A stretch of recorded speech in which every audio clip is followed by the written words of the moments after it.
Assalamualaikum warahmatullahi wabarakatuh. Di sini saya akan mempresentasikan tugas akhir ilmu negara tentang negara Belanda.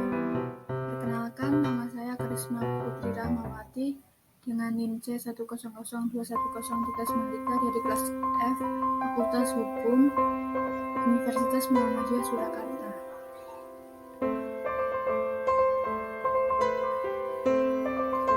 Bab 1. Teori terjadinya negara. Teori terjadinya negara Belanda adalah atas dasar pendekatan teoritis yang berdasarkan penaklukan atau bisa disebut juga teori kekuatan yang memiliki arti suatu negara atau bangsa menaklukkan suatu wilayah dan mendirikan negara di wilayah tersebut. Bab 2. Wilayah, letak geografis, batas negara, dan nama provinsi atau negara Belanda. Negara Belanda memiliki letak astronomis yaitu di antara 50 derajat hingga 53 derajat bintang utara dan 3 derajat hingga 7 derajat bujur timur. Luas wilayah negara Belanda adalah 42.531 km persegi, dengan 34.467 km persegi adalah daratan. Batas-batas wilayah Belanda. Bagian utara berbatasan dengan Laut Utara, bagian selatan berbatasan dengan Belgia, bagian barat berbatasan dengan Laut Utara, bagian timur berbatasan dengan Jerman. Terdapat 12 provinsi di negara Belanda, yaitu Utrecht, Middelburg, Provinsi Zeeland, Den Haag, Drenthe, Provinsi Noord-Holland, Provinsi Gelderland, Provinsi Friesland, Provinsi Flevoland, Provinsi Noord-Brabant, Provinsi Limburg, Provinsi Overijssel. Bab 3. Pemerintahan. A. Bentuk negara. Bentuk negara Belanda adalah negara kesatuan. Negara kesatuan adalah sebuah negara yang memiliki kesatuan tunggal dan berdaulat. Pada monarki konstitusional yang baru atau modern biasanya akan menerapkan konsep trias politika atau politik tiga serangkai. Maksudnya di sini adalah raja hanya berkedudukan sebagai ketua simbolis dari cabang eksekutif. B. Bentuk pemerintahan. Bentuk pemerintahan negara Belanda merupakan monarki konstitusional seperti halnya bentuk pemerintahan negara Kamboja. Peresmian tersebut didasarkan pada konstitusi tahun 1814. Adapun kepala negara Belanda adalah Raja Willem Alexander yang telah menjabat semenjak tahun 2013. Raja memiliki tugas untuk menjalankan pemerintahan pusat nasional, namun keputusannya dibuat oleh parlemen. Perdana Menteri Belanda bertindak sebagai pemimpin kabinet yang beranggotakan oleh sekretaris negara dan para menteri lainnya. D. Sistem pemerintahan. Sistem pemerintahan yang diterapkan negara Belanda adalah sistem parlementer. Artinya adalah parlemen memiliki kekuasaan dalam pengambilan suatu keputusan. Parlemen di Belanda terdiri atas DPR dan Senat. DPR bersama kabinet memiliki tugas untuk merancang undang-undang serta mengawasi berjalannya undang-undang. D. Sistem pemilihan umum.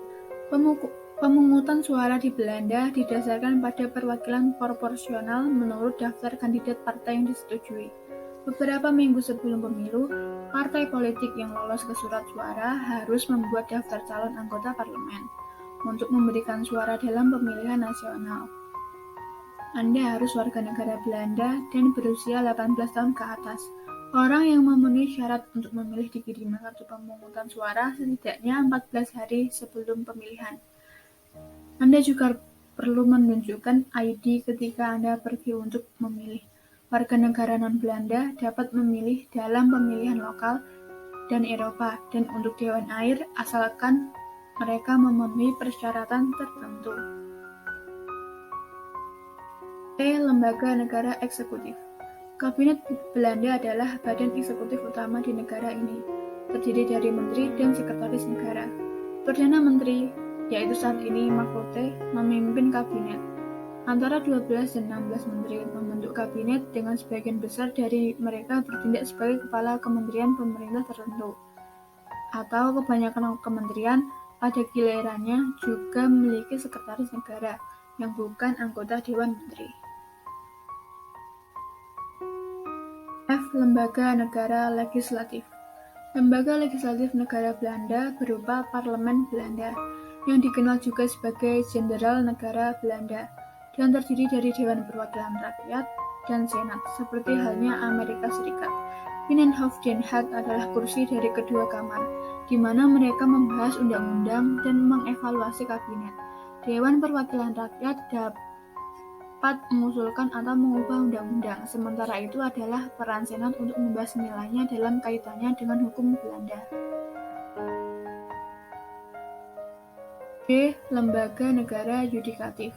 Cabang yudikatif atau lembaga yudikatif negara Belanda terdiri dari 11 pengadilan negeri, 4 pengadilan banding, 3 pengadilan administrasi banding, dan Mahkamah Agung. Pengangkatan hakim dilakukan oleh pemerintah, dan semua hakim diangkat dalam peran seumur hidup sampai mereka pensiun pada usia 70 tahun. Bab 4. Rakyat. A. Bahasa resmi. Bahasa resmi negara Belanda adalah bahasa Belanda. Ini adalah bentuk dari bahasa Jerman rendah yang diucapkan di wilayah utara. Syarat warga negara Belanda. B. Undang-Undang Kewarganegaraan Belanda memuat pula aturan mengenai syarat dan prosedur pewarganegaraan bagi orang asing untuk menjadi warga negara Belanda sesuai dengan persyaratan pada artikel 8 Rikswet op het Nederlanderschap.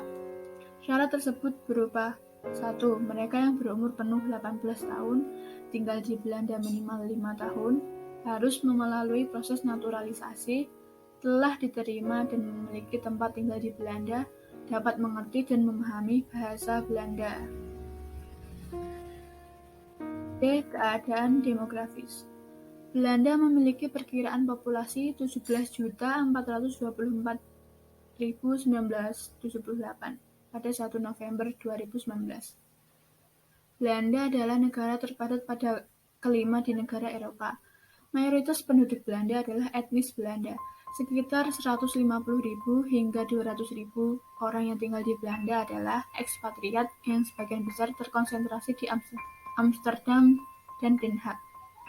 Orang Belanda adalah orang tertinggi di dunia yang tinggi rata-rata 1,81 meter untuk pria dewasa dan 1,67 meter untuk wanita dewasa pada 2019, di mana itu 3 tahun yang lalu. Mungkin keadaan sekarang sudah berubah. D. Sosial budaya.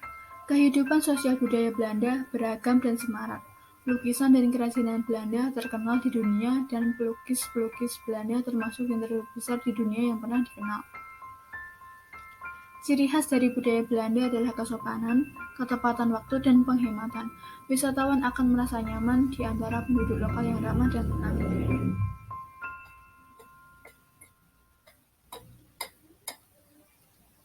Bab 5. Perekonomian. A. Mata uang. Mata uang negara Belanda adalah euro. Euro diadopsi sebagai mata uang resmi negara itu pada tahun 2002. Meskipun mata uang itu sendiri telah digunakan Belanda sejak 1999, tetapi hanya dengan alat elektronik dan cek perjalanan. B. Sistem perekonomian. Sistem perekonomian Belanda menganut sistem perekonomian liberal pasar, yang mana Belanda termasuk negara maju dan terbuka bagi dunia. C. Komoditas utama negara Belanda adalah mesin, bahan kimia, dan pengolahan makanan yang sangat unggul dan berpengaruh bagi kehidupan ekonomi negara Belanda. Dan 3 sektor di atas juga merupakan komoditas ekspor utama negara Belanda yang disebarluaskan terhadap negara yang dituju. D. Gambaran industri unggulan. Industri unggulan negara Belanda terdapat dalam beberapa sektor, seperti pertanian dan industri makanan, industri energi, industri kimia, industri metalurgi, industri pariwisata. Sekian presentasi dari saya. Apabila salah kata mohon dimaafkan. Wassalamualaikum warahmatullahi wabarakatuh.